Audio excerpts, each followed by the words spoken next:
welcome to Nitros Now. I'm Jim Scott. And I'm Steve Peterson. This is our first program for the 2012-2013 hockey year, and the Dynamiters off to a great start. Yep, 3-1. Excellent start. Great game tonight. Wow, we saw a lot of good things from the Dynamiters tonight. The Dynamiters played well. They had a little bit of slow start, and each period they came out a little bit slow, but they picked up the game, and they pretty much dominated the second half of each of the three periods. Fernie was hitting pretty hard that first period. They leveled a lot of our guys. Kimberly and Fernie always have a rivalry going, and the thing is that they were ready to play on the hop. They took an undisciplined penalty with a 4-minute power play for the Dynamiters, but they killed it off with ease. The Dynamiters, again, slow start. Halfway through that first period, they came on like gangbusters, and they took control. Oh, and they did some really good forechecking in that last period. Some diving to save shots. They were really helping Musso out. And Jeremy, after the first game this year, he had a tough start in Creston, losing. The Dynamiters lost 6-1. Musso was not sharp in Creston, but from about the 5-minute mark of the second game against Creston to now, he's played an outstanding goal. One of the features of Nitros Now this year is we're going to be showing you some of the highlights. We're going to be first class, almost as good as ESPN and Sportsnet. You got it, Jim. So we're going to show you some clips right now, and what we're going to do is try to show what's happening with the Dynamiters defensively and offensively, showing a couple of goals, and we'll go from there. Yeah, I think we got all the goals. One thing Dynamiter fans are going to have this year is a lot of entertainment with this version of the 2012-2013 Kimberly Dynamiters Hockey Club. The coaching staff is really happy that they have 4 lines that they can put on the ice basically at any time during the hockey game. The 4th line, which we see here, is a crash and bang line, but they can also put the puck in the net on occasion. They want to make sure that the Fernie Ghost Riders or whoever team they might be playing against don't have the opportunity to play much in the offensive zone. They'll keep the puck deep in the defensive zone as long as possible. These three fellas, Dallin Wolf, Brent Luker, and Aaron Schubert, do a really good job forechecking. They also have some skills. Every once in a while, you're going to see one of these players get the puck and be able to put it in the net. The Dynamiter 4th line basically opened the scoring for the Dynamiters, tying up the game at 1-1 at the 13-minute 57-second mark of the first period. Here comes where the puck goes into the corner. Brett Luker's going to pick it up. He's going to put it out in front. Schubert's going to fan on the pass, but Dallin Wolf's Johnny on the spot to put the Dynamiters even terms with the Fernie Ghost Riders 1-1. The big line for the Dynamiters is Jared Markey, Sam Nig, and Riley Hellickson. No, it's not Riley Hellickson. It is Connor Tedlock. Excuse me. This is a line that's the Dynamiters are hoping is going to carry the bulk of the scoring. They're going to be facing a lot of forechecking and a lot of 3rd and 4th lines from the other team, trying to keep them at bay. One of the things that Jared Markey has done this year is brought a physicality to his game, which makes him a much better hockey player and a bigger contributor to the Kimberly Dynamiters. This threesome also has a really good opportunity. They have a lot of skill that they can control the puck for long stretches of time during the hockey game. They'll get the opportunity to put the pucks in the net as the season goes on. All 3 are small, relatively speaking, but they don't mind getting their noses dirty in the corners and mucking it out with the offensive team.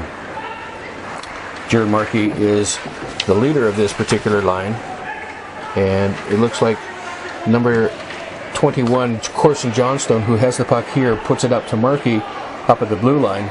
Markey makes a really nice play cutting across the blue line, with Corson Johnstone, who's normally a stay-at-home defenseman, coming up on the rush and taking the pass and putting it behind Dushenko.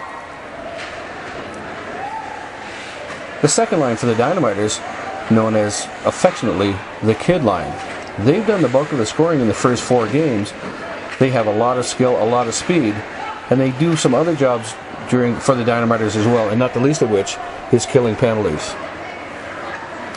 This line, made up of Taylor McDowell, Riley Hellickson, and Dustin Long, have made the coaching staff extremely happy with the hard work that they put in, the speed that they have to put the other team on its heels and keep the puck in the offensive zone.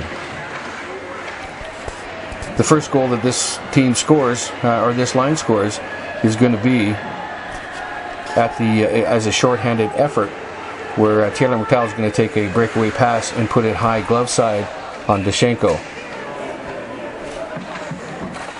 Forechecking is one of the Dynamiters' fortes. They're always going to be trying to get the puck deep into the zone and keeping the Fernie Ghost Riders on edge. Here a pinch by the defenseman. McDowell gets the puck at center ice, comes all the way in, high glove side. The Dynamiters lead 3-1 at the 4-minute, 34-second mark of the third period. Now it's the Dynamiters. What they need to do is keep the Fernie Ghost Riders at bay, making sure that they don't get back into the hockey game. They do a good job here, keeping the puck in deep. Unfortunately for the Fernie Ghost Riders, a bad pass from the defenseman puts it on Dustin Long's stick, and he puts it high glove side on Dushenko. Dynamiters win 4-1. Tonight we're taking a look at the defensive core of the Kimberley Dynamiters. We've got Isaac Shocker and Corson Johnstone. Should be a lot of fun. One of the things we like to do at Nitros Now is interview some of the players and the coaching staff after a hockey game. Tonight's game was a really good game for the defensive core for the Dynamiters. Number 27, Isaac Shocker, has agreed to talk to us tonight. Isaac, one of the things that I've noticed about your game this year, you're a little bit bigger and you're playing bigger. Yeah, that was my goal going into this season, was play better, be more aggressive and play more physically than I did last year. And I put on weight over the off season, so it helped out a lot. And you gained, what, about 4 inches too? It was over the past couple of years I've gained a lot of inches, but I gained about an inch and 15 pounds over the summer. What does the coaching staff want from you as a defenseman? What's your role on the defensive core? They want me to play physical and move the puck and join the play when I can, but just be solid defensively right now. I know you guys help out Jeremy with clearing the pucks in front of the net, and I saw you did a really good job of that tonight.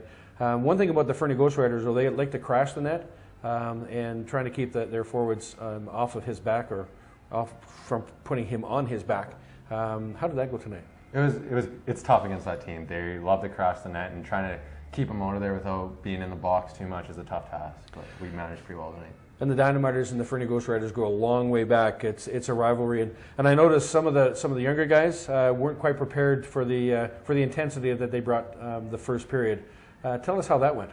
Well, it's nerve-wracking even for the older guys. You just know what the rivalry is, and the younger guys didn't know what to expect going in. They heard the stories about the rivalry, and it just took them a while to adjust. And you, as one of the returning vets, have to help out some of the other defensemen, although you have a couple of partners that have come back from last year. What does the coaching staff say to you guys, maybe in practice or what have you?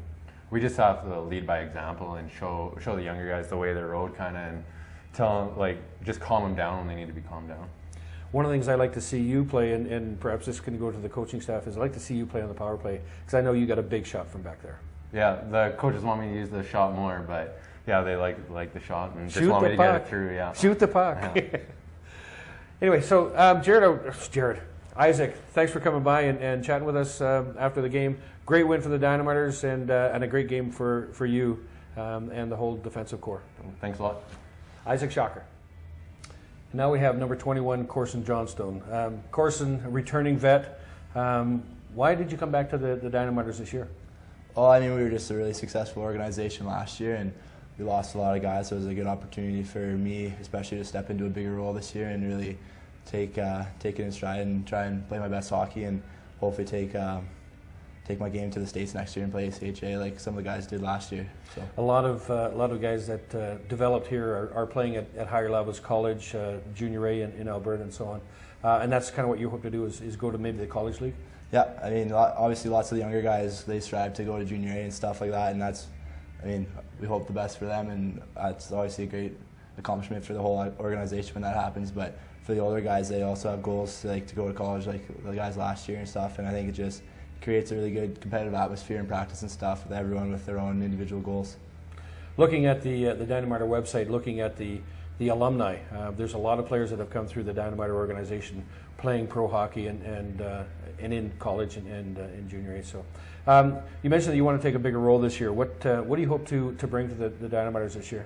Just a strong defensive presence and leadership role, and really show some of the younger defensemen and forwards and stuff what it takes to be a successful player in the league and stuff. I mean, I played here since I was 17, so this is my 4th year now, and you learn a lot over the years, and hopefully I can pass some of that on to the younger guys.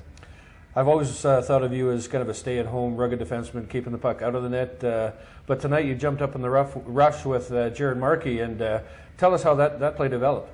Well, I passed it up the wall to him in our own end and realized that he had no support, so I was pretty out of gas, but I worked my way up ice and just hoped to give him a little bit of support, and he managed to somehow put it on my stick and just guided into the net. And as the natural goal scorer that you are, you slid it lower corner and just outside the pad of Dushenko there. So obviously the winning goal tonight has got to make you feel pretty good. Yeah, it's a weight off the shoulders, definitely. You always like to get the first one of the year, and hopefully we can build from that. How long did it take you last year to get your first goal? Probably 40 games.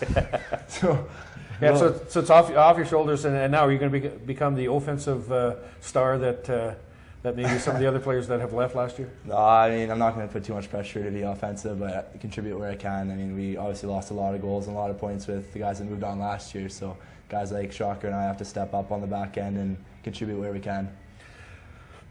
Goaltender Jeremy Musso had a tough start to the year.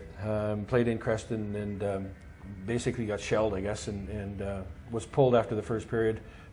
First shot on net, second game against Creston, he didn't look real solid. What do you as a defenseman, how can you help your goaltender when you know he's struggling a bit? How can you help him? Just, I mean, you can't get down on him. You can't put any of the blame on him at all. You got to try and lift him up again and let him know that we have faith in him. We believe in him as our goaltender, and we know that he's one of the better goaltenders in the division, especially if not the league. So we knew that he was going to play like he did tonight. It was just a matter of time. From about the 5-minute point of that second game to the end of game tonight, he's shown that he can play just as well, if not better, than he did last year. Absolutely, yeah. He's found his groove. So you've got some younger players on the team, and aside from practices and on the ice, are you guys doing anything as a team to kind of to build the unity? And because I know you guys had a really good relationship last year, all the players kind of liked each other for the most part. What do you do to foster that kind of a relationship with the young guys, especially? We have days off from the rink, but they aren't really days off at all. I mean, we always try and get together as a team, and even just for an hour, and play man tracker, or a little bit of dry land, or team movies at night. Anything we can to foster that relationship. How about the community? What are the Dynamiters doing this year to get you guys out in the community and get the fans to know who you are? I think we're going into the schools again like we did last year, and getting involved with the younger kids, which is good because they really idolize us, and it's nice to see them at the games and cheering us on and stuff. So anything we can do to improve that relationship is good. And I mean, tomorrow we got a bunch of guys that we're going and helping someone move tomorrow. So just anything we can do to help out around the community. Great. Well, Corson, thanks for dropping by and chatting about the game and your future hopes and dreams. This is Jim Scott. I'm talking to Corson Johnstone. Welcome back. Thanks for having me. Well, for our first show, that's pretty good, Steve. I think a great start to the Dynamiter year, great start to Nitros Now. We're about done for today. You got it. Bring on the fans. Come on down and see this. One thing we want to see is more bums in the seats. This is Jim Scott. And I'm Steve Peterson. Thanks for watching. We'll talk to you later.